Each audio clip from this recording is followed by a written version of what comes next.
Buenas tardes, bienvenidos a la segunda edición del ciclo Sudamericanas que coordinamos junto a Cecilia Oliveras. El ciclo está organizado por el Centro Cultural España Córdoba en colaboración con los Centros Culturales de España en Sudamérica. En Sudamérica hay un cine que se filtra entre los márgenes de las ciudades, cineastas que generan comunidad aún en la distancia. Este ciclo de charlas y películas está pensado como un viaje hacia adentro de esta comunidad a partir de la premisa este año del archivo como hallazgo. La charla de hoy es a partir de nuestro primer programa, El Registro como Relato, y está moderada por Eugenia Almeida, escritora y periodista cultural cordobesa que dialogará con Claudia Carreño, directora de la película chilena Cartas de una fanática de Winsler a un fanático de Conrad, Claudia Abend y Adriana Loef, directoras de la película uruguaya La Flor de la Vida, Gabriela Páez y Barne Garay, directora de la película Puerto Escondido de Bolivia, y Ana Gómez, directora del cortometraje argentino y de Córdoba, Cumbres Temibles. Muchas gracias por acompañarnos. Las dejo con las participantes. Bueno, buenas noches. Yo estoy muy feliz de poder conversar con estas 5 directoras que ofrecen 4 películas que vamos a compartir después de la charla. 4 películas que me han conmovido mucho de manera muy diferente. Es curioso cómo ha quedado este bloque, porque las películas dialogan y me parece que dialogan por lugares un poco insospechados. Lo primero que me pasó al ver estas 4 películas fue la sensación de que no se puede hacer una síntesis o una sinopsis argumental de ninguna de ellas. Cualquier intento de resumen deja fuera mucho, porque funcionan como si fueran una excavación arqueológica, ¿sí? Uno puede decir, por ejemplo, que la película de Claudia Abend y de Adriana Loef habla de una relación de amor o de una pareja que se ha roto o de una convocatoria extraña de personas mayores que se acercan a contar su vida, y sin embargo la película habla de muchísimas cosas. Uno podría pensar, por ejemplo, que podría definir el corto de Ana Gómez como un cortometraje donde se mezcla algo de realidad y algo de ficción, donde juega la animación, y tampoco. Son como todas las películas tienen una suerte de funcionamiento de un dispositivo que uno siente que las traiciona cuando las quiere presentar. Pienso en la película de Gabriela, que también decir que trata de Bolivia y el mar y ese despojamiento que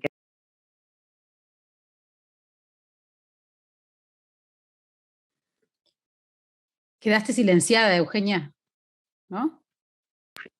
ahí Ahora sí, ahora sí. sigo volviendo.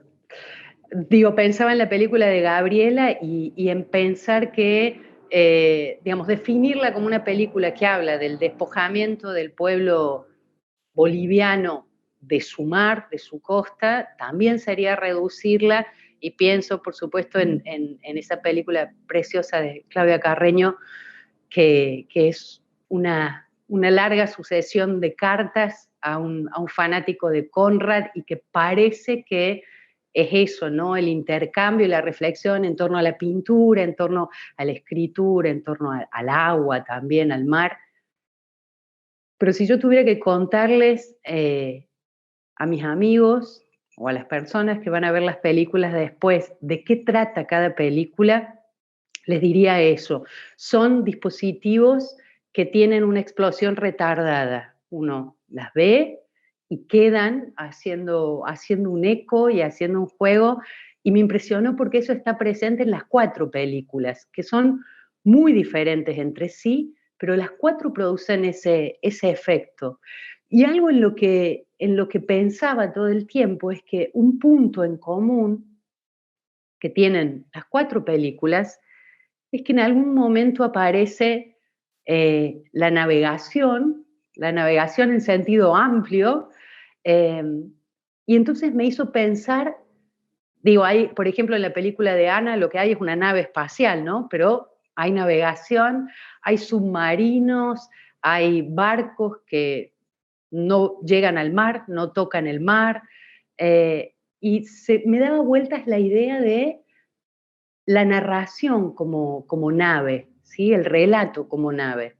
Entonces, la primera pregunta como para que abriéramos esta charla, y pensaba que quizás puede empezar Gabriela, es si es posible pensar el relato como una nave, y si fuera así, dos preguntas. ¿Quién la comanda? Y si es posible pensar un destino, cuando uno piensa una película, cuando uno empieza con una narración. Qué lindo que dialoguen así las películas. Bueno, la mía tiene todo un segmento de barcos que nunca llegan al mar también. Sí, es una navegación, yo creo, también jugar con películas que no... era una navegación, digamos, para mí hacer esta película, de alguna forma, navegar entre todos estos archivos, pero sí una navegación que sí tenía por dónde no ir, tal vez. Eso podría ser. No a dónde llegar, tal vez no estaba tan claro, pero sí por dónde no llegaba a ir por esos caminos, porque podría haber ido por muchos caminos o haber hecho muchas distintas películas, pero creo que para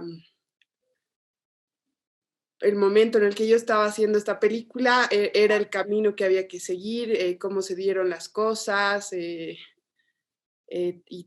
la exploración con el archivo, todo esto ha sido como un aprendizaje y se me ha abierto un mundo en el que no estaba pensado antes de este proyecto, digamos, ¿no? Navegar en el archivo es de lo más lindo, y incluso las partes que yo he filmado también las siento como un archivo también, como que eran imágenes que yo sabía que existían, que tenían que entrar y no había ningún tipo de registro, entonces sí, me he sentido como que cazar esas imágenes, la necesidad de pescarlas, entonces, en todo caso, ¿no? Si estamos hablando de navegación.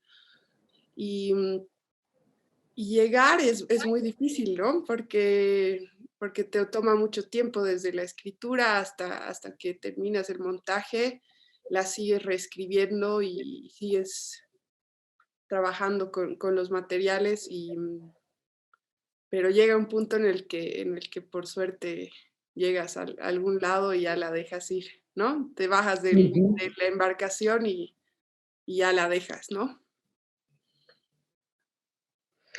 Claudia Abel y Adriana, ustedes arrancan la película, no sé si arrancaron el trabajo de la película así, pero cuando uno empieza a ver la película, descubre que ha habido un aviso clasificado en un diario convocando a personas mayores de 80, creo que estoy bien, que quieran contar su vida. Ahí, en ese caso, ¿es realmente ese el origen de la película? ¿Así empezó? Porque después eso va a centrarse en un personaje muy particular y, digamos, de todos los que se presentan, la cámara se va a detener en un personaje y luego en una relación de pareja de este personaje, pero siguen todos los otros convocados como una suerte de corifeo, de voz del pueblo que está ahí y que la convierte en una película coral bellísima, bellísima. Realmente me gustó mucho la película. ¿Cómo fue ustedes, si seguimos pensando en esto, en el relato como una nave y el trabajo también de archivo que mencionaba recién Gabriela, cómo entra el registro, en este caso el registro de una vida compartida? ¿Cómo fue ese proceso? ¿Realmente fue así? ¿Empezaron con un aviso y apareció este señor entre los que vinieron, o es una estrategia narrativa?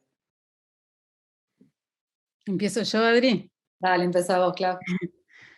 Bueno, mucho gusto en conocerlas y mucho gusto en estar acá y muchas gracias, Eugenia, por lo que comentás de nuestra película. Un placer enorme para nosotras. Eh, la respuesta es sí, pero no del todo. O sea, es cierto lo del aviso, sí lo hicimos, sí fue un poco el punto de partida, no fue el único recurso que utilizamos para la investigación. O sea, explicando un poco más para las que no la hayan visto, con Adriana nos propusimos meternos en el universo de los octogenarios, ¿no? Queríamos hacer una película que abordara ese universo, encontrar personajes octogenarios, ese era como nuestro gran universo inicial. Entonces así empezamos una investigación, como se suele hacer en los documentales o en las películas, o de repente hasta en otro tipo de obras también, ¿no? Que empezamos buscando, bueno, ¿y qué tipo de octogenarios nos interesan? Bueno, quizás unos que así, que asá, empezamos a pelotear ideas, criterios, uno empieza a hablar con uno, con otro, con esta, con mi madre, con mi amiga, alguien me dice que alguien conoce a alguien, ¿no? Empieza esa red de contactos que uno se va como enroscando cada vez más en un tema y de repente empieza a sentir esa maravillosa sensación de que parece que todo el universo está hablando de lo mismo que uno, porque en realidad es una que está tan sumergida en ese universo que está trabajando, que todo parece que trata de eso, lo que sucede alrededor. Y así empezamos a conocer muchos casos, muchas historias, empezamos a tomar café con muchos octogenarios y octogenarias de todo tipo. Y en medio de esa investigación se nos ocurrió poner el aviso en el diario. Entonces fue un poco como una idea que cuando nos surgió nos pareció que quizás era medio cualquier cosa, ¿no? Dijimos, ¿a quién va a responder a un aviso en el diario que busca octogenarios que quieran participar de una película? Sonaba como una idea un poco delirante. Escribimos ese pequeño aviso que decía, si usted es mayor de 80 años y quiere participar de una película, llámenos a este número. Fue Adriana, mi codirectora, que ahora va a continuar la historia, que llamó al diario. En aquel momento todavía se usaba el diario en papel, era muy popular la sección de los clasificados del domingo, para la gente que busca empleo, creo que ahora ya no es tan así. Y cuando llamó para publicar el aviso, hay una anécdota divertida que es que cuando dictó el aviso le dijeron, bueno, ¿y en qué sección lo publicamos? Y Adriana contestó, bueno, publiquémoslo en la que tiene más, en la que se lee más, digamos, en la sección de buscar empleo de los domingos, digamos, la letra. Sí, y entonces la persona le contestó, mira que las personas mayores de 80 años no buscan empleo, no suelen leerla. La cuestión es que lo publicamos y sin demasiadas expectativas, medio como un tiro al aire, y la verdad que fue impresionante la respuesta, la cantidad de gente, de octogenarios y octogenarias que empezaron a llamar y a llamar y a llamar diciendo que querían contar su historia. Y fue en ese momento que dijimos, acá ya hay algo que tenemos que filmar. Todavía no teníamos bien definido el camino se termina de definir en el montaje, de hecho. No sabíamos bien hacia dónde íbamos, pero nos pareció que ya valía la pena filmar esa especie como de casting, de coro griego le llamamos nosotros, donde convocamos a un montón de personas, muchas de las que estaban llamando, y algunas otras de las que íbamos descubriendo por caminos paralelos de investigación. Y filmamos durante un par de semanas, se sentaban en una silla la persona y nosotras le decíamos, bueno, cuéntenos quién es usted, qué es lo que tiene para contar sobre su vida y por qué le parece que su vida es interesante como para estar en una película. Y eso sí, fue real y fue parte de la investigación y después de mucho debate, ida y vuelta, decidimos que estaba bueno que sea parte de la película. Y además me parece como que, primera lección que aprendimos es que al principio cuando pusimos el aviso y dijimos esto, ¿quién va a llamar? Si mi abuela me dijera que va a llamar un aviso de eso, yo le diría, no, pará, ¿qué es esto? Averiguá primero.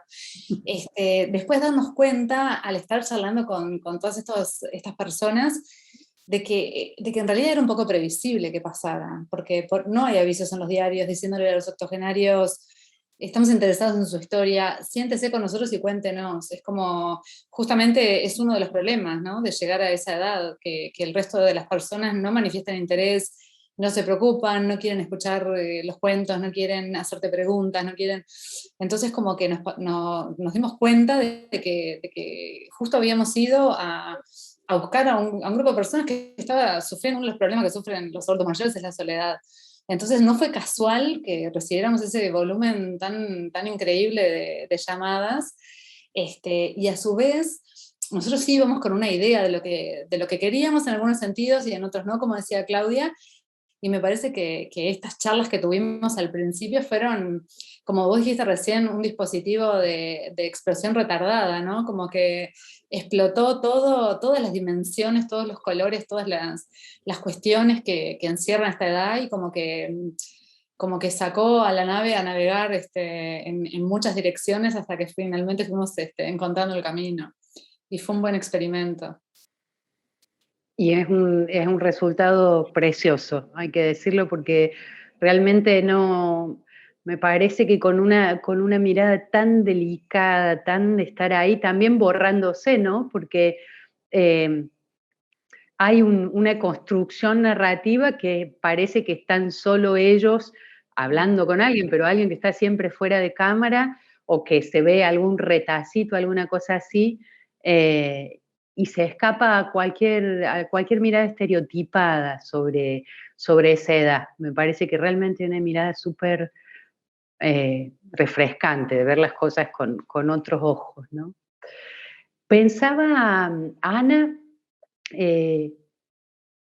¿cómo vos empezás tu película? Estoy yendo con cuidado porque la gente que esté escuchando la charla va a ver las películas justo después, entonces estoy tratando de presentar, pero sin quitar el goce de ir descubriendo cada uno lo que muestra las películas. Pero, Ana, vos arrancás tu película haciendo tu corto un hincapié muy fuerte en algo propio del registro, ¿sí? Parece que dialogara mucho con algunas de las otras películas que apelan a un registro histórico, ¿sí? A un registro con mucho material de archivo.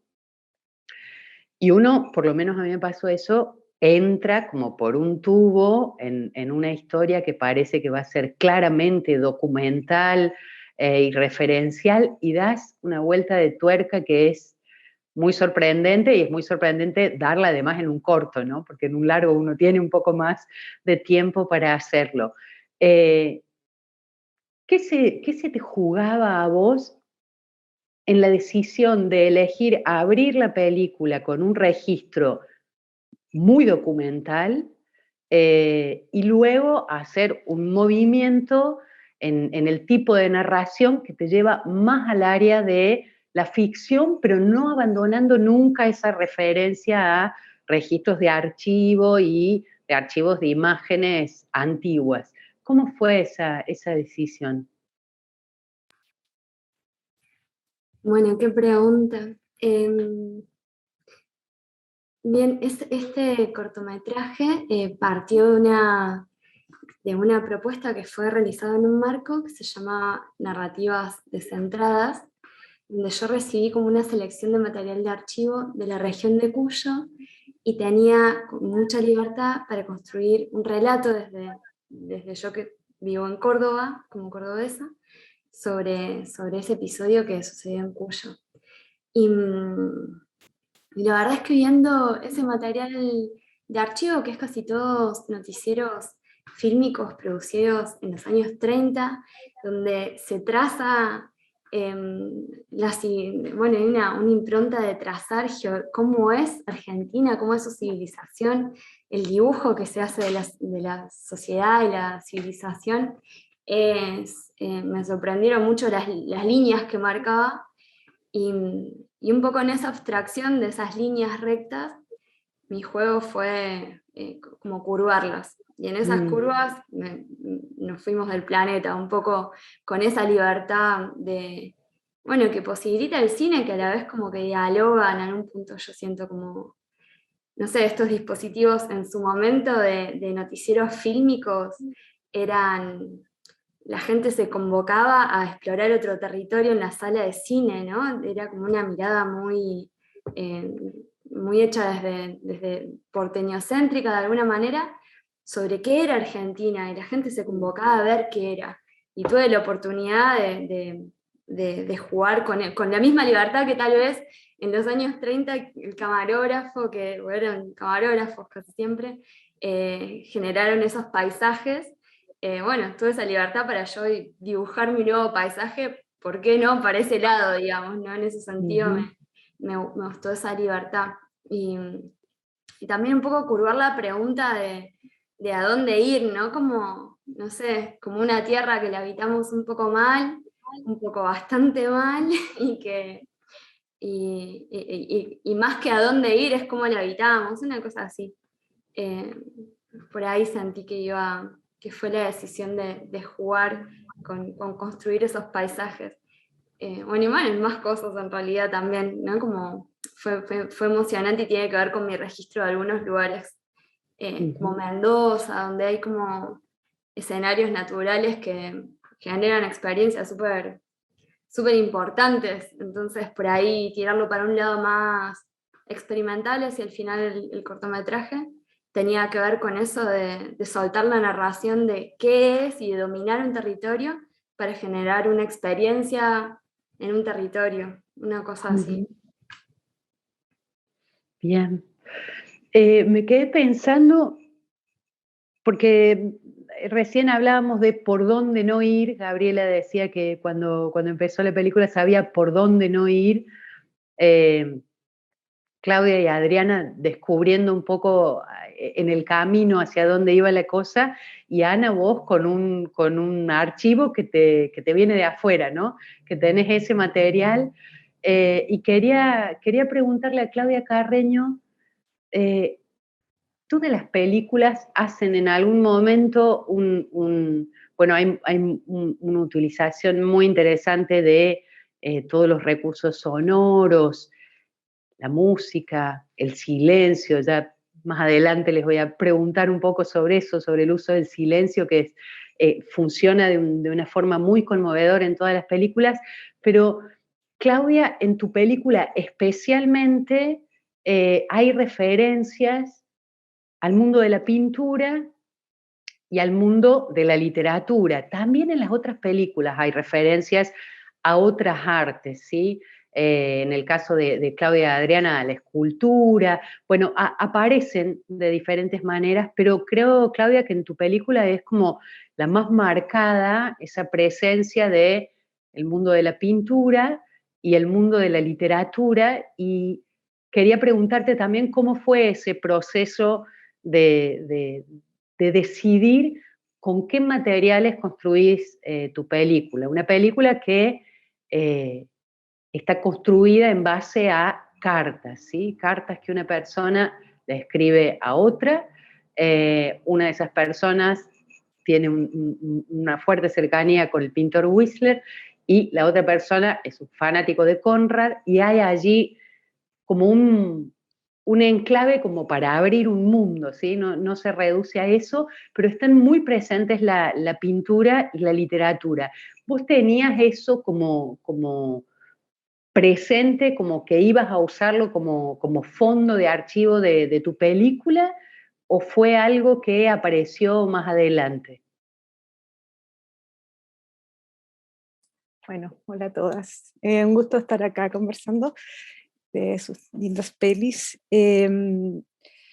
La pregunta sobre los materiales es un caos igual, porque se van sumando y ya no recuerdo bien el orden en que se fueron sumando los materiales, pero honestamente el comienzo era otro. O sea, la idea original era que yo iba en un barco a la Antártica. Entonces, eso no ocurrió por motivos de fondos, no, nunca tuve el fondo. Siempre a punto y era súper frustrante, pero las cartas siempre estuvieron, porque yo mientras tanto iba convenciendo a gente para que se sumara al proyecto, y esos mails eran súper lindos, como que yo le ponía mucho esmero en contar todo lo que iba investigando. Y hago un paréntesis retomando la pregunta inicial sobre la nave. Para mí la nave es la investigación, y la peli es el viaje quizá que hace la nave. Pero volviendo a los materiales, entonces tenía estos mails que al final los usé como las cartas mismas, que después tuve que reducirlos a casi nada porque tenía que hacer una voz en off y era muy extensa y era imposible. Y aparte que todavía creo que la película tiene mucha palabra. Y bueno, luego cuando ya voy viendo de que no era posible viajar en un barco, bueno, se suma el archivo que me pasa mi papá, porque fue una casualidad, me dijo que me pidió que se lo digitalizara y ahí me detuve a verlo bien. Yo lo conocía de chica, pero nunca lo tomé en cuenta para nada. Y me encantó y eso fue una decisión de incorporarlo. Fue muy de a poquito, al final cerró toda la peli, pero al principio lo usé muy poquito. Y el tema de las pinturas fue cuando hice lo primero, el teaser, fue cuando descubrí como material la figura retórica de la éfrasis.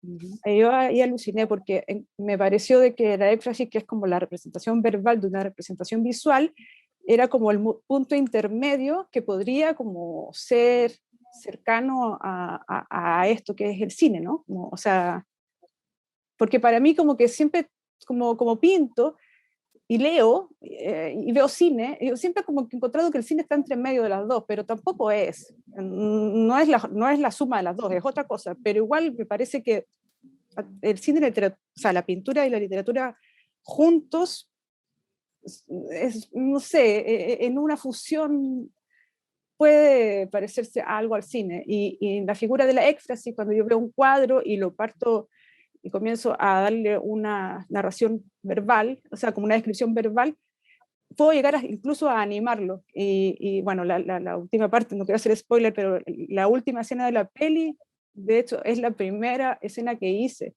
de la peli. Al final la dejé para el final. Y eso no sé si respondí. Sí, sí, perfecto. No, perfecto. Me quedaba pensando esto que le pasó a Claudia, ¿no? La primera cosa termina al final. Y hace un rato, no sé si Adriana o Claudia mencionaban la importancia del montaje, me parece que fue Adriana. Ahí es donde se cierra, digo yo que no pertenezco al mundo del cine, así que pregunto desde la ignorancia total. Ahí es donde se cierra la narración en cine, en el momento del montaje, finalmente ahí es donde el relato toma su forma, ¿es ese momento? No sé si quieren empezar contestando Claudia o Adriana, que... Sí, yo iba a decir que más que donde se cierra es donde se abre, ¿no? Porque nosotros siempre con Claudia usamos la imagen de un escultor, haciéndole honor al protagonista de nuestra película, que tiene ante sí una gran piedra que no tiene ninguna forma y que de a poquito va tallando y tallando y sacando de ahí algo que tiene forma y que tiene intención y que tiene vida propia. La película documental se escribe desde que uno empieza a investigar, desde que uno empieza a desarrollar una idea y la escritura continúa hasta el montaje, y de hecho siempre decimos que el montaje nunca se termina, siempre se abandona, es como que llega un punto que ya está, hasta acá pude llegar y ya me ganó. Pero un poco es eso, ¿no? Es estar como en un lugar, como si fuera en un lugar oscuro donde uno tiene que ir tanteando su camino y encontrando el camino de la película. Y una cosa que a mí me parece un poco mágica y que siempre hablamos con Claudia, porque las dos somos editoras de nuestra propia obra y además las dos somos montajistas muy apasionadas, que siempre hablamos que también ocurre algo mágico, como que la película tiene su propia intención más allá de la voluntad de uno. Para que tengan una idea, nuestra película originalmente iba a contar 4 historias. Estaba la historia de este matrimonio que enfrenta todas las dificultades de tantos años juntos y toda la crisis y el cuestionamiento, y había otras historias más, y filmamos durante 4 años 4 historias con la convicción absoluta de que la película iba a contar 4 historias. Y cuando llegamos a la isla de edición, no eran 4 historias, había una que se imponía, había una que nos llamaba. El propio protagonista en un momento de la película dice: yo soy el protagonista perfecto de esta película, y nosotros nos burlábamos de él, pero tenía razón. Era como que la película nos iba ganando la pulseada y nos iba llevando en una dirección que no era la que habíamos planificado, que no era para nada nuestra intención, pero también hay ahí como un diálogo, ¿no? entre lo que uno quiere decir, entre lo que esa cosa mágica que está ocurriendo también le va diciendo a uno. de ahí es como en ese diálogo que van haciendo la obra. Entonces para mí es como mucho más que cerrar, para mí es como realmente donde todo se abre y todo cobra vida, digamos. No sé mis colegas cómo lo viven. Sí, a ¿Alguien mí quiere? Sí. me ha llamado mucho la atención lo que decía la Claudia. En realidad yo decía que sí, sabía por dónde no ir, pero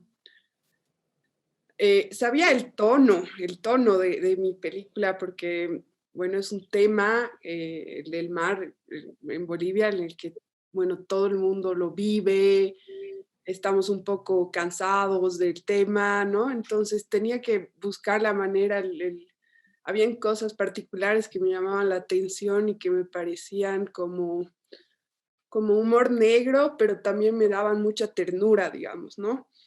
Y me hacían cuestionar si me estaba pasando a uno de los dos lados, si era muy, no sé, muy poético y un poco patriótico, o me estaba pasando al otro lado de hacerme la burla, digamos, ¿no?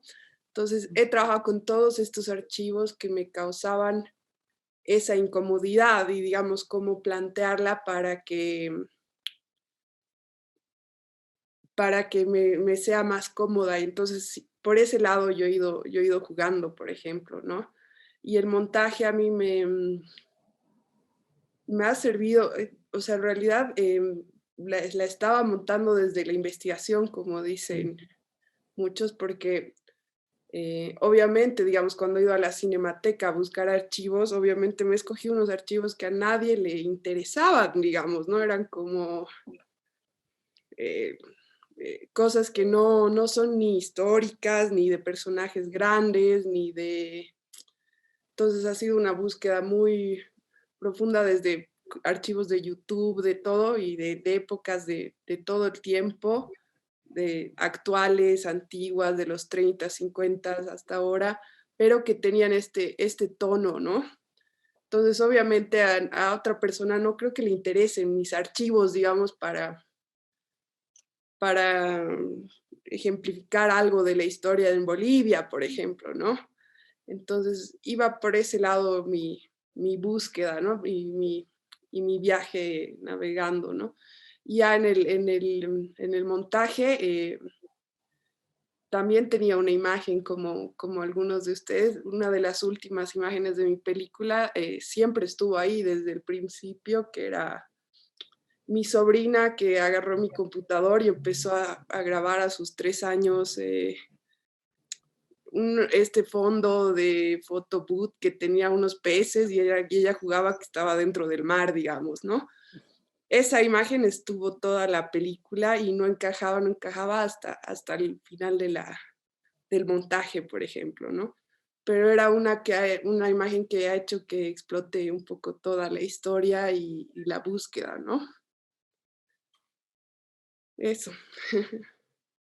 Me quedé pensando, Gabriela, cómo juega esa imagen final de la película con la imagen inicial, ¿no? Hay como una cosa de un eco muy fuerte.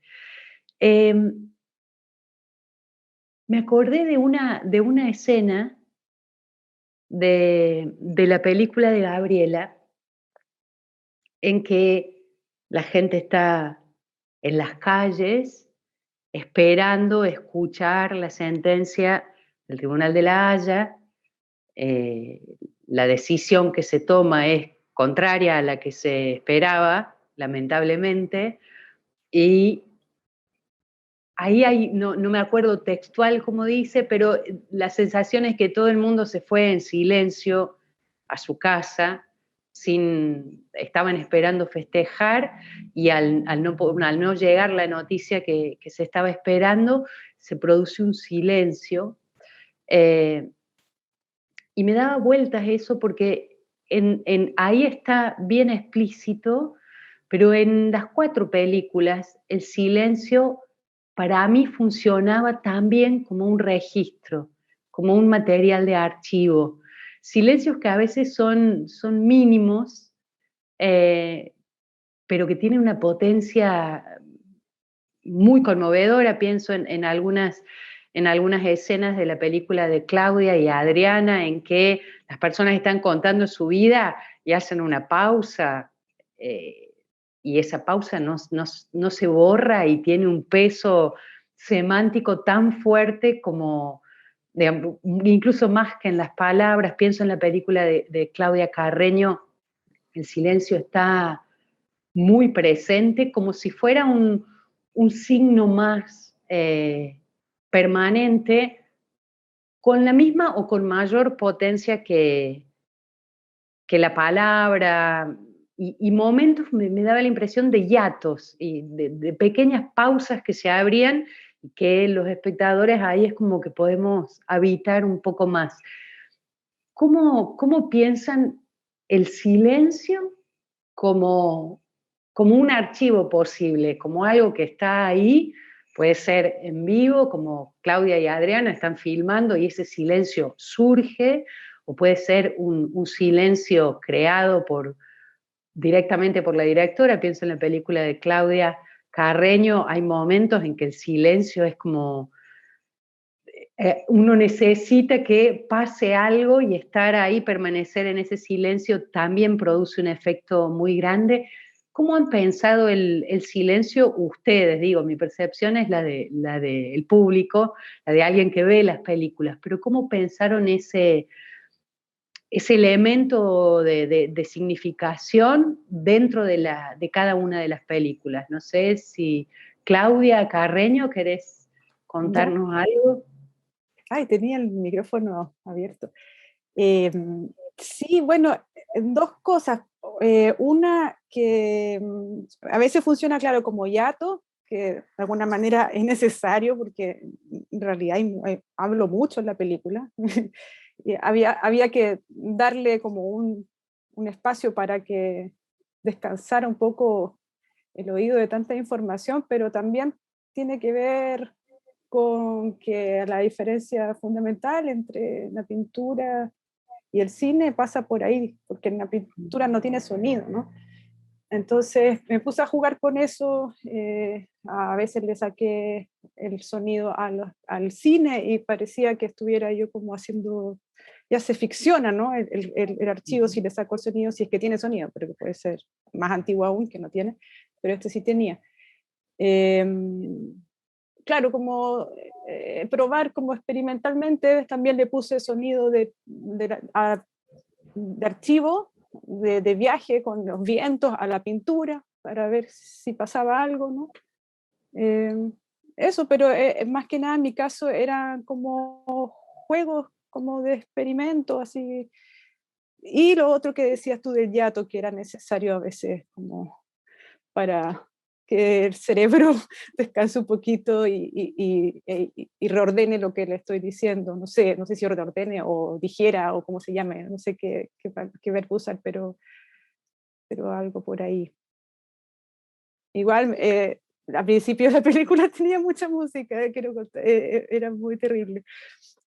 Fui sacando de a poquito. Fuiste quitando de... Sí, es que es la primera película que he montado, o sea, es ópera prima más encima. Al principio tenía muchísima música, era espantosa. Ana, ¿y cómo el trabajo tuyo con el silencio, cómo lo pensaste? O no sé si fue sucediendo en la película, o a lo mejor como Claudia, que fue un proceso de etapas de ir quitando algunas cosas. Lo que sucedió un poco naturalmente es que la voz de la protagonista es como en textos, y eso como que uno lo lee en un silencio más mental. Uh-huh. Y después pasó que yo elaboré como una maqueta de sonido, pero trabajé con Pablo Pico, que es un sonidista y un músico que me gusta mucho cómo trabaja, y que de la primera propuesta corrió y generó algunos espacios que me costó, como me generó un nuevo momento cuando los escuché y pasaban esos silencios,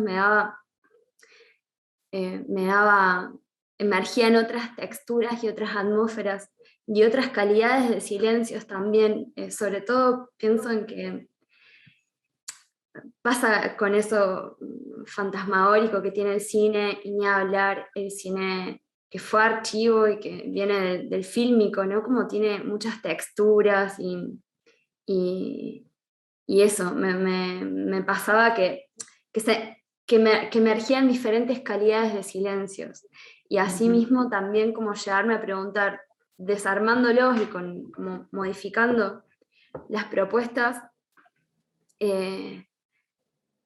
cómo eran, no sé, los vientos, los ambientes de diferentes lugares, ¿no? O sea, pienso en esto de salirnos de ese relato del cual tomé la materia prima, que eran estos noticieros que venían con estas musicalizados, adjetivados, con una voz de un hombre que decía cómo era, y como mutear de repente eso generaba atmósferas súper diferentes. Y nada, fue súper interesante en esos términos, y también pensaba en función del montaje, más si trabajamos con archivo, muchísimo trabajo de montaje, pero también fue como no perderse en esa navegación de montaje. Para mí fue muy importante como el proceso de trabajar con personas que me hagan devolución bueno, como desde el montaje, digamos, como poder tomar esa perspectiva para reorganizar el ritmo, digamos. Yo no soy montajista, o sea, monté este corto, pero no es mi fuerte.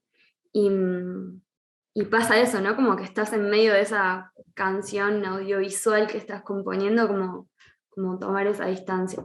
Lo mismo con el silencio, con las texturas sonoras que van apareciendo, como poder poner esa pausa para que emerjan, dejarla ser, como genera un tiempo.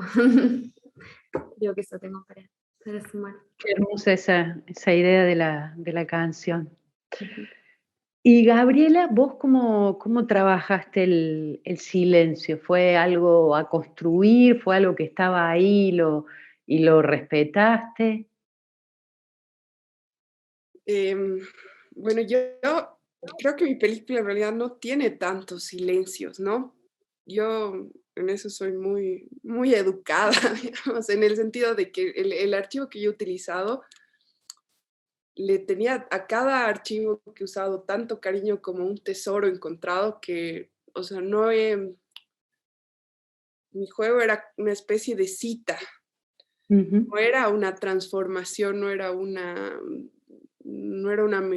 era citar esos pedazos que me llamaban la atención. Ese es un poco el método que he utilizado. Y obviamente el momento en el que tú comentaste, sí necesitaba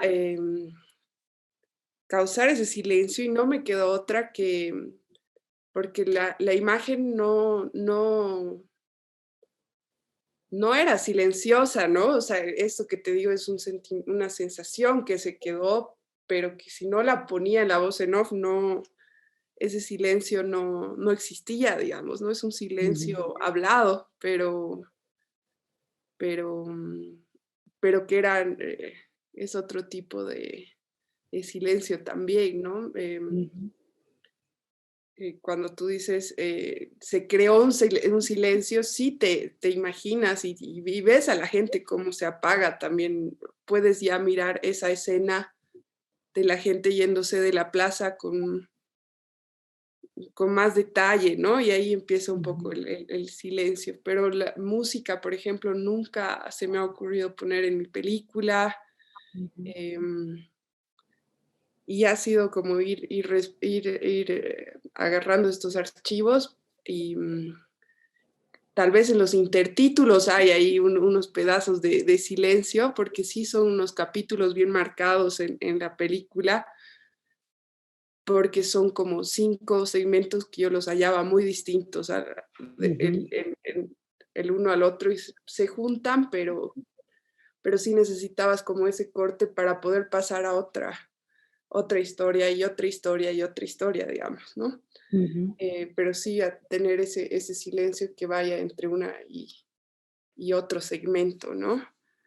Eso sí un poco mi mi forma de plantearlos. Mis películas sí son un poco ruidosas, la verdad. O sea, creo que tengo que aprender a esperar un poco el silencio. Otra vez, como hemos trabajado con mi montajista, yo he hecho el primer corte y tenía muchos más espacios pero ya se hacía muy larga, y creo que el dinamismo que le ha dado después a los siguientes cortes, la montajista, que es Denise, también ha hecho que sea un punto medio, digamos, entre algo que iba a ser muy lento, dilatado, que podía haber sido, y algo también muy, muy rápido y muy hablado, digamos, ¿no? Entonces ese punto medio creo que es el que le ha venido bien a esta película, digamos, ¿no? Es conmovedor verlas, escucharlas hablar de lo que hicieron para construir la película que finalmente la gente va a ver, las películas que yo he visto en estos días, pero es muy conmovedor ver, bueno, no sé, Claudia diciendo, no, al principio tenía un montón de música y le fui sacando, o Gabriela contando, tenía muchos más bloques y digo, es conmovedor pensar eso, que cuando uno ve la película a veces no tiene presente, ¿no? Toda la larga hilera de renuncias, decisiones, pérdidas, porque me imagino que, no sé, Claudia y Adriana, si iban a contar la historia iban a contar 4 historias, cada vez que la película se proyecta, esas 3 historias están en fantasma en su cabeza, ¿no? Y es algo que el público, nosotros no vamos a ver. Claudia y Adriana, ¿cómo trabajaron ustedes el silencio, teniendo en cuenta que el trabajo de ustedes tiene mucho más como estrategia narrativa, de registro directo, digamos, de las personas? ¿Cómo decidieron lo que hay allí de silencio, dejar lo que estuviera y agregar en algunas partes también algunas pausas o algunos momentos de...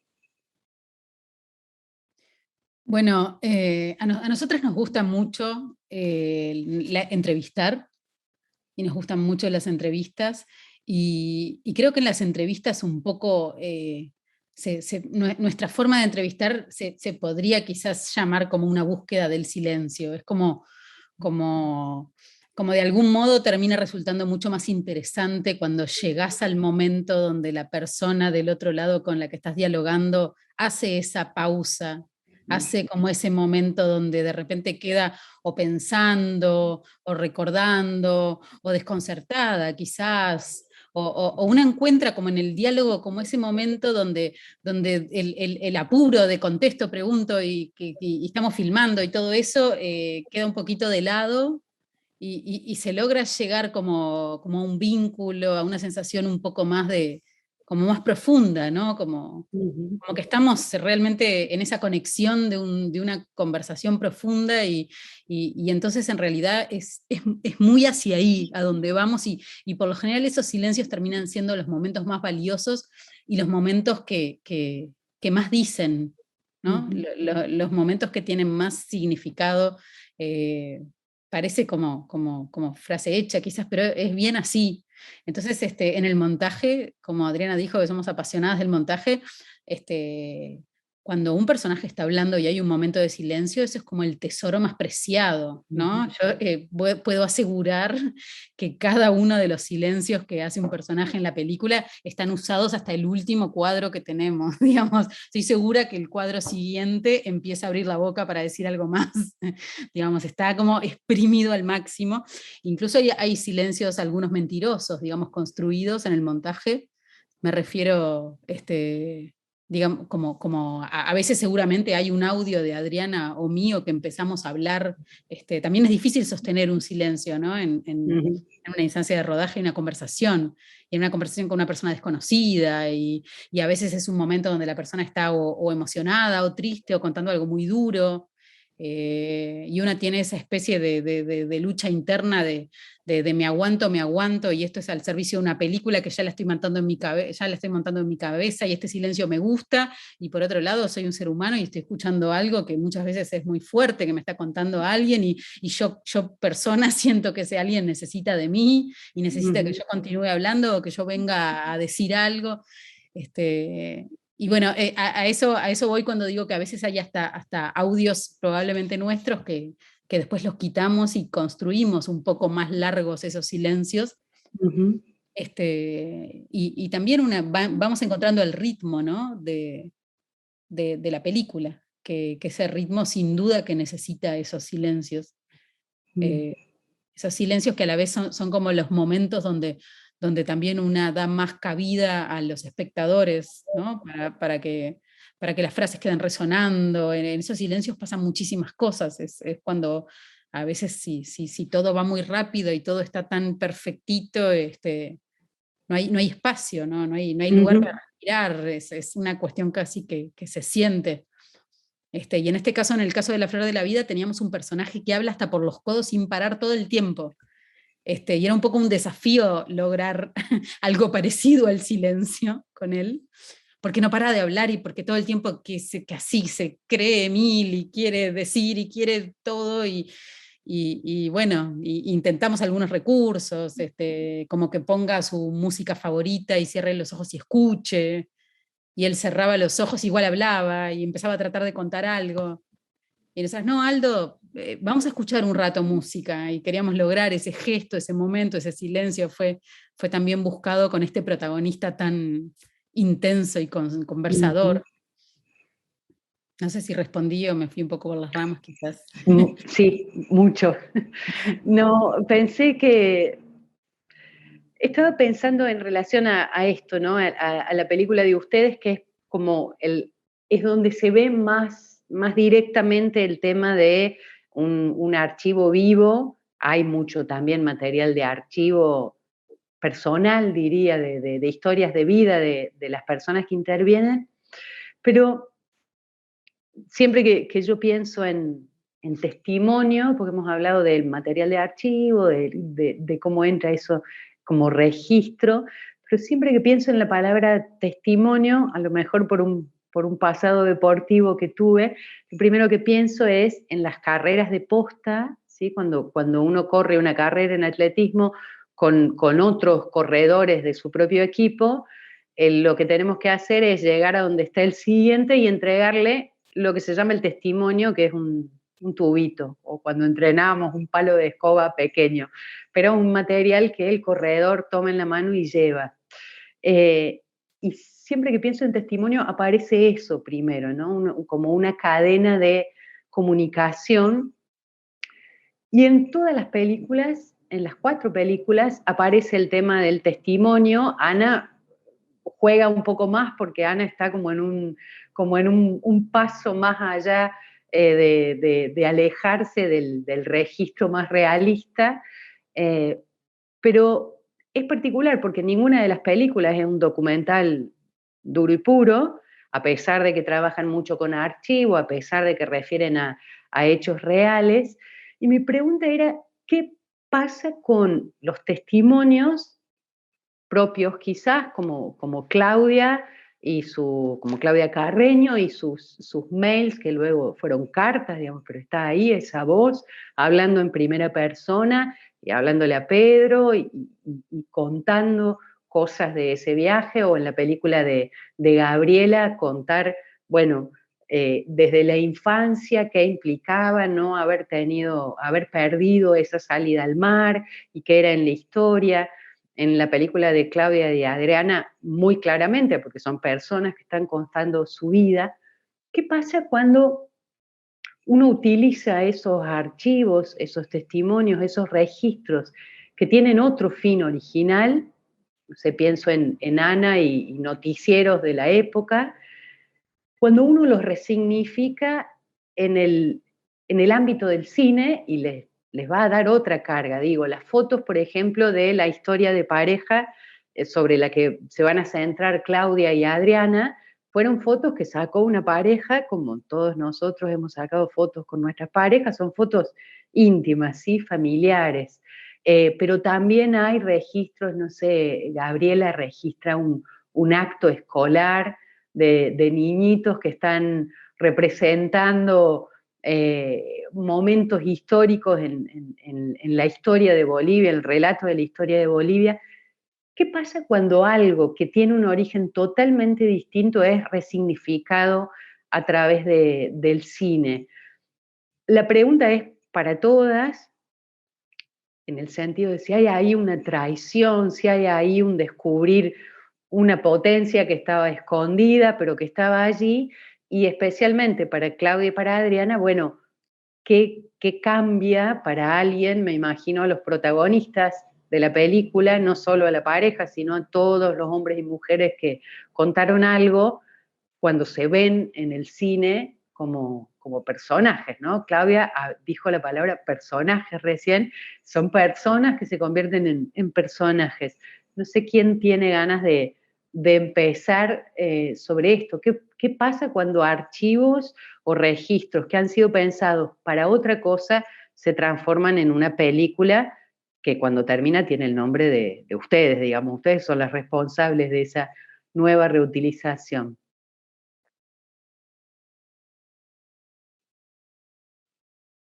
Quien quiera, Claudia.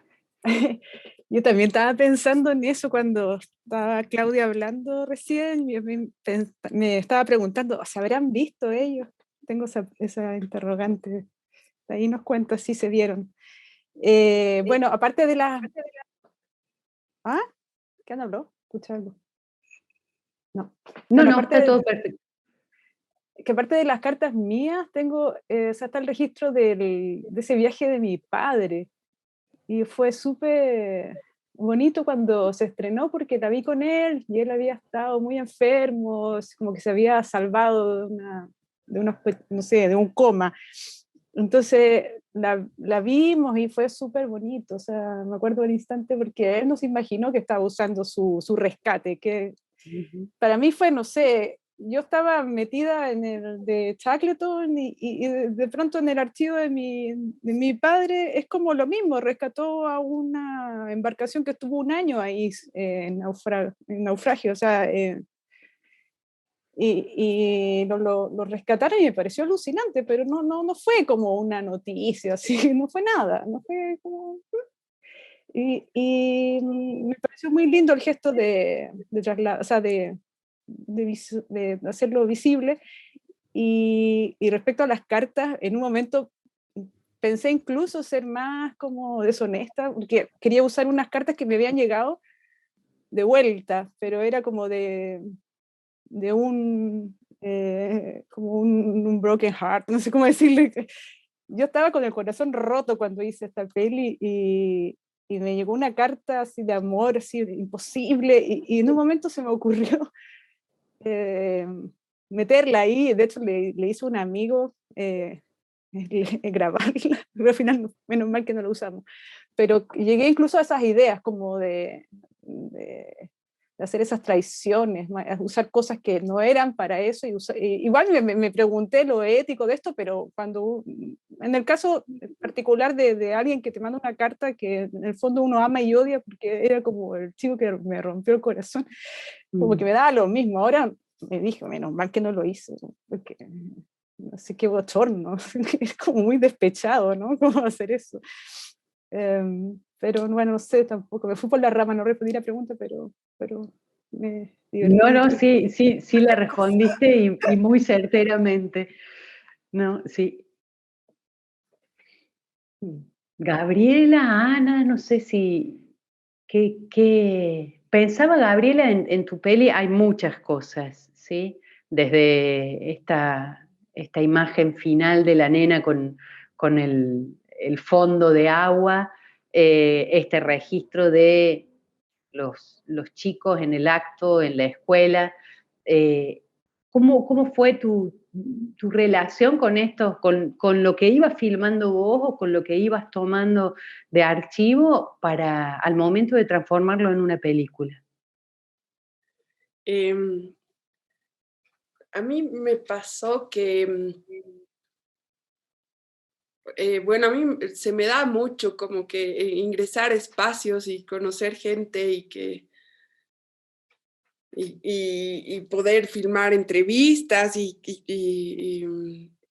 preguntarles de cosas, o sea, no era tan cómodo preguntarles como de qué se siente perder el mar para ti. Es como, es muy, muy directo, ¿no? Pero la gente a la que iba conociendo y encontrando estos personajes que eran así realmente extraordinarios, ¿no? Como este chico que le han puesto este hombre que le han puesto el nombre de Eduardo Avaroa, que es nuestro, o sea, es un niño que se ha criado con el nombre y apellido del prócer de la Guerra del Pacífico y que su mamá le enseñaba, se hacía llamar Gaby del Mar y era una civil cualquiera, no era una política ni nadie, digamos, ¿no?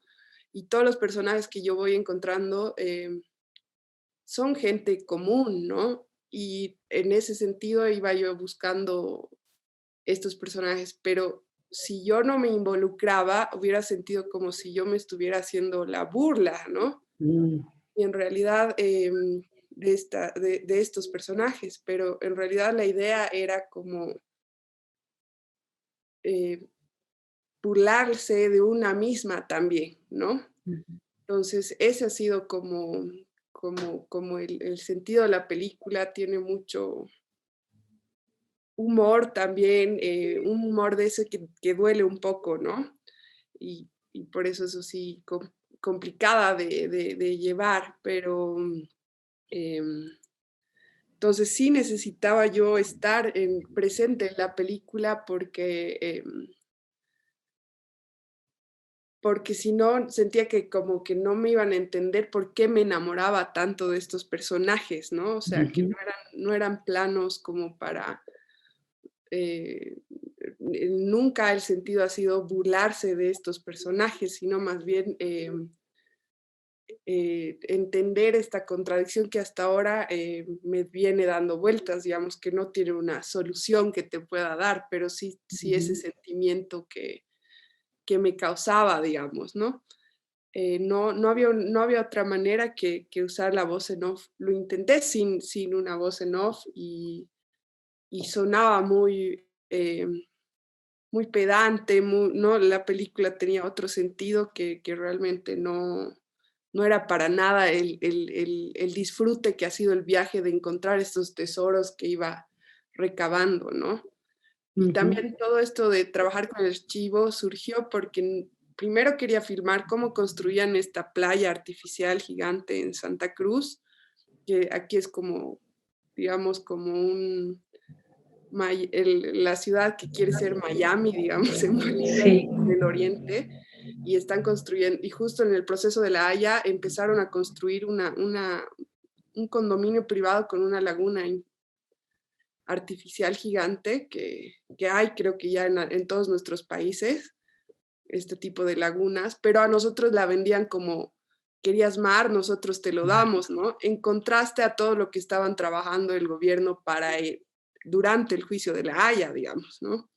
Entonces yo quería firmar esa construcción y nunca me han dejado, digamos, ¿no? Entonces era como, y de ahí surgió el archivo. O sea, mi idea era filmar cómo construyen el mar y listo, ¿no? Y ser una película de observación, pero estas cosas que de no conseguir financiamiento y que te van cerrando, también te dan posibilidades creativas para ir explorando. Entonces, he decidido usar tal cual sus spots publicitarios sin cortarlos y cómo los ponen y son realmente... de ellos sí me hago la burla, digamos, ¿no? Porque es realmente así, son unos caraduras y son chistosas, son graciosas las películas, los spots, y por eso los quería dejar tal cual son, sin mover ni nada, y para que no haya tampoco problemas legales algún día, digamos, ¿no? Sino como tal cual ustedes han dicho esto, yo no lo inventé, digamos, ¿no? Entonces de ahí empezó a salir todo el tema del archivo y la construcción. Y cuando uno está en una temática así, empieza a encontrar estas anomalías, estas cosas, y las va observando. Entonces yo ya tenía la idea de filmar a los niños representando la Guerra del Pacífico. Sabía que sucedía en los kinders, pero que ese año del juicio de La Haya iba a ser exacerbado, digamos, ¿no? O sea, no iba a ser como cualquier año en común del Día del Mar. Entonces me he ido al primer kinder, el que está a la vuelta de mi casa, y estaban ensayando para el Día del Mar los niños del kinder que tenían 4 años, ¿no? Entonces, como que la vida te va regalando las cosas, ¿no? Como alguna de ustedes decía hace un rato, como para construir tu historia, y empiezas a tener ese lente y ya lo ves todo así. Es muy impresionante toda esa parte del jardín de infantes con los niñitos, muy impresionante. Ana, en tu caso es distinto porque a vos el archivo te viene, ¿sí? Te lo entregan. Sin embargo, lo que haces es muy disruptivo, por esto que decía, porque parece que va a arrancar por un lado y en realidad se corre a un lugar totalmente impensado. ¿En algún momento sentías que había una traición ahí o que estaba este otro posible sentido en ese material que te dieron, que era bastante duro porque registro de noticieros, además de un hecho histórico, digamos, está hiper registrado? ¿Cómo fue esa relación?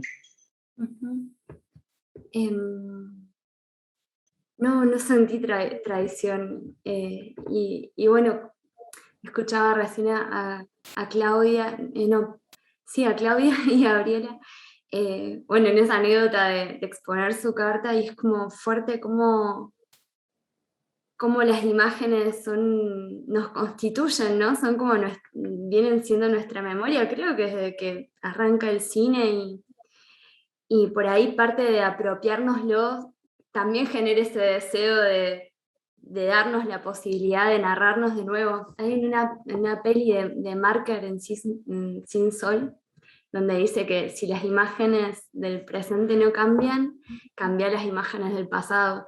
Y un poco siento que es como eso, ¿no? Como cuando llegas cuando vi estos noticieros y me doy cuenta de cómo afectan y cómo es parte constitutiva de mi trama, ¿no? Por ejemplo, las mujeres éramos abnegadas, ¿no? Como todo eso, wow, son parte de cómo crecemos. Asumirlas como parte mía también me llevan a mi deseo y a la potencia de construir algo nuevo. En la medida que me la hago mía, puedo también darle otra posibilidad. Y en eso siento que no hay traición en el sentido de eso, de ejercer esa mirada que en la medida que pueda sentirla y verla y expresarla. Y me conmueve mucho cuando escucho estas anécdotas de Claudia y de Gabriela, pensando en eso, ir al archivo para pensar la situación del mar, o bueno, esto tan como, voy a poner mi carta, ¿no? Como, bueno, es una extensión, ¿no? Como estamos atravesadas y eso se irradia, se expande, entonces no creo que haya una traición, y sí me parece un peligro como estatuizar y como dejar sólidas las imágenes y no interpelarlas, digamos. O sea, está bueno en la medida que tienen esa potencia de generar sentidos, disparar múltiples sentidos y que vayan a nuevas narraciones, con suerte, ¿no? A nuevos viajes y horizontes, si empezamos con la idea del viaje. Un poco pienso eso. Y se trasluce en la peli, se trasluce en el corto, eso es hermoso. Bueno, Claudia y Adriana, ustedes también están como en la otra punta, porque mucho del material que usaron fue pensado como surgió como un material muy íntimo, muy personal, pero a diferencia del caso de Claudia Carreño, que era personal suyo, la carta que quiso incluir en un momento y después decidió no hacerlo, pero también todo lo que tiene que ver con su papá y con ese rescate de ese barco que queda encajado y atrapado, es una historia personal, bueno, de su papá, pero un poco de ella también. Entonces la decisión es diferente. ¿Cómo fue en el caso de ustedes que trabajaron con la intimidad de personas que además estaban conociendo, ¿no? Nosotros siempre, hay una anécdota que siempre cuento, que yo trabajaba en una agencia de noticias y la hija de este matrimonio, bueno, que es periodista, también trabajaba ahí. Entonces, yo estaba durante el día en la cabina editando, no sé qué, de noche trabajaba en la película con Claudia y miraba todo ese material.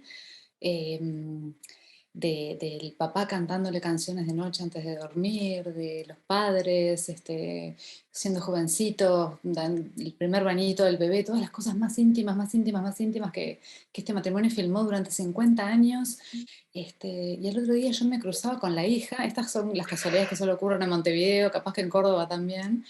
Me cruzaba con la hija y sentía pudor yo, o sea, ella sabía que yo tenía ese material, no estaba haciendo nada ilegal, no estaba haciendo nada detrás de su espalda, y yo sentía como si hubiera estado de noche revolviendo su cajón de la ropa interior, como que hubiera estado haciendo algo que estaba a todas luces mal. Hay varias cosas acá. Primero que nada, esta pareja es muy particular, es muy desprejuiciada. Hay cosas que a mí me daría pudor mostrarles a ustedes, de fotos de mi intimidad o de mi familia. Es un pudor que ellos no compartían. Es una pareja muy abierta, muy...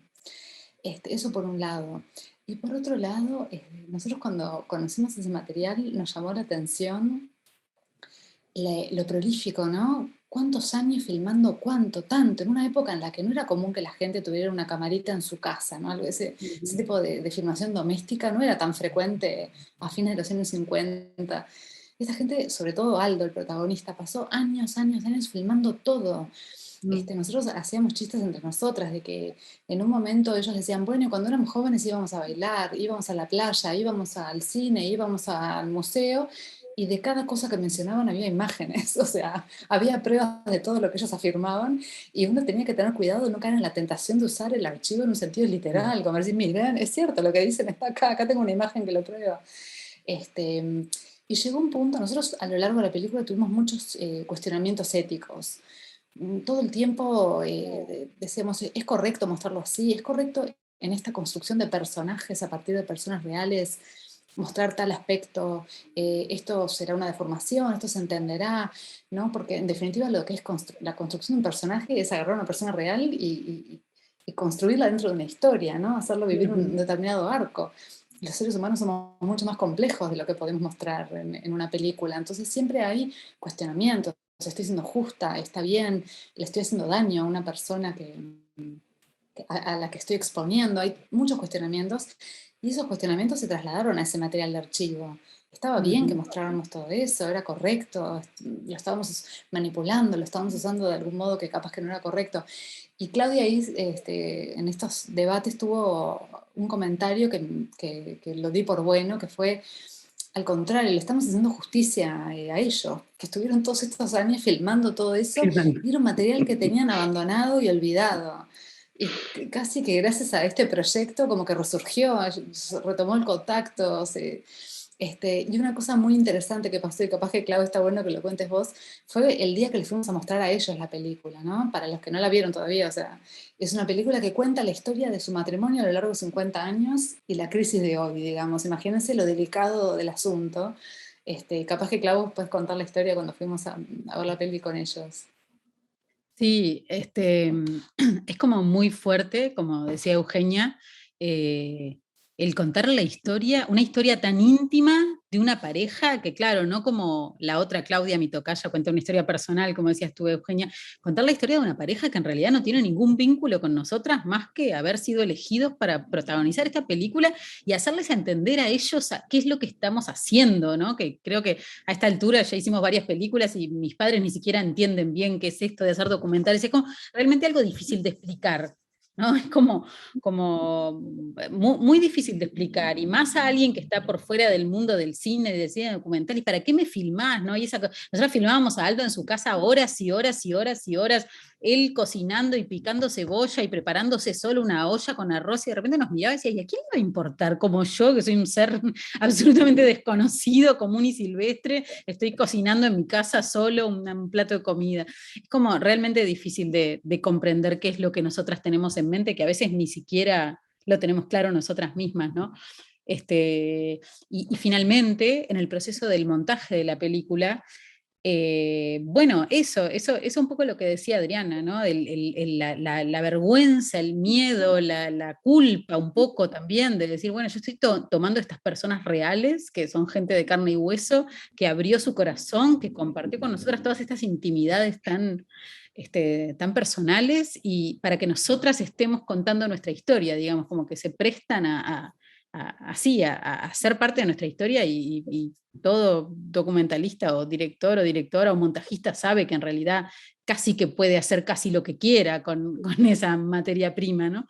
Entonces, cuando íbamos a mostrarles la película, estábamos aterradas. Ellos, Aldo y Gabriela, los protagonistas de nuestra película, se habían ido a vivir a Chile ambos, ya no vivían más en Uruguay, porque uno de sus hijos estaba viviendo en Chile, y bueno, los dos se habían ido a vivir ahí, separados, cada uno a un residencial de ancianos separados, los dos en Chile. Entonces, bueno, claramente el primer corte de la película, antes que nadie, lo tenían que ver ellos. Y si bien esto no era una cámara oculta, digamos, todo lo que ellos dicen, hablan y hacen es con la cámara delante, todo es un acto voluntario, todo fue, por supuesto, con el consentimiento de ellos. Una cosa muy diferente es ver 1 hora y media de película donde todo se trata de tu historia, de tu pareja, donde el uno y el otro. Y fue así que viajamos a Chile a mostrarles la película. Al principio pensamos que lo mejor era que la vean separados, ella y él, porque si bien se llevaban bien y se decían todo en la cara, yo digo, pero me voy a sentar en el medio de una pareja separada de gente de más de 80 años, donde él habla de ella y ella habla de él, y se dicen las cosas más fuertes y todo, yo qué sé, qué necesidad, ¿no? Me parecía una situación como, por cierto, incómoda, por lo menos, digamos, más allá del temor que nos daba a nosotras que la película tuviera o no la aprobación de ellos. Y hablamos con ellos y hablamos con su hijo que estaba en Chile, y le dijimos al hijo, medio como mediador, mira, mejor que arreglamos un día con tu mamá, un día con tu papá, me parece que mejor, que quizás... No, no, no, no, ellos la quieren ver juntos, dijo el hijo. Ellos la quieren ver, bueno, está, si ellos la quieren ver juntos. No, no, no, ellos insistieron que la querían ver juntos, y ahí fuimos Adriana y yo con la película a una reunión en la casa de este hijo en Chile, donde cuando llegamos estaban no solo el protagonista y la protagonista de la película, esta pareja separada que iba a ver la película por primera vez, sino también estaba el hijo, la nuera, los nietos, habían armado como una reunión familiar para ver ese primer corte de la película. Y en realidad nos sorprendimos, nos fue muy bien, les gustó a todos, estuvo todo muy bien. Nos dimos cuenta con Adriana que la película empezó y para ellos era otra cosa, digamos, para ellos era casi que una especie de homenaje. Empezaron a ver esas imágenes de archivo del pasado, esa película que hablaba, rememorar historias, empezaron a ver las imágenes de cuando ellos eran jóvenes, escuchaban lo que decía uno del otro, pero no les era a ellos tan impactante, ni ciertamente no era nada nuevo, y era más el cuelgue y el entusiasmo de verse ahí juntos, de verse como una familia que ya no eran, y les despertaba cierta nostalgia. Y nada, en realidad fue Aldo, sorprendentemente, que es el personaje ególatra y el que tanto se filmó y el que tanto, nosotras decíamos en chiste con Adriana, le estamos haciendo finalmente honor a todo ese material que tanto tenía como un camarógrafo persiguiéndolo durante toda su vida. Aldo estaba un poquitín como apenado, pero no porque estuviéramos revelando su intimidad o por la historia de él con su mujer y el amor y el desamor, sino porque un poquito él tenía esa cosa de que no se gustaba de viejo. justamente como parte de ese ego tan grande. Era un hombre que siempre como que fue muy vanidoso y muy galán y muy, qué sé yo, y muy mujeriego y así, y ahora de veterano, a veces el reflejo de ese hombre que ya no está y del hombre en el que se había transformado, no le terminaba de convencer. Había un poquito alguito de eso.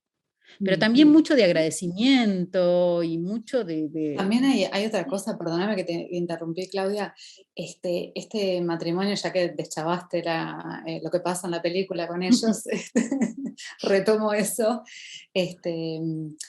repentinamente se encuentra frente a una pantalla viendo imágenes de lo que fue su vida juntos, ¿no? Durante 50 años, y de repente, a pesar de haber hurgado en todo ese material y a pesar de haberles hecho las preguntas más personales, y a pesar de habernos metido tanto realmente en lo que pasó entre ellos, fue un momento en que nos dimos cuenta que no había forma de penetrar, ¿no? Que estar ellos sentados de veteranos viendo esas imágenes de ellos dos y su mundo juntos, nos hizo darnos cuenta cómo cuando hay una pareja se construye un mundo entre esas personas que después, aunque se separen, queda existiendo solo entre ellas dos cuando están juntos, digamos.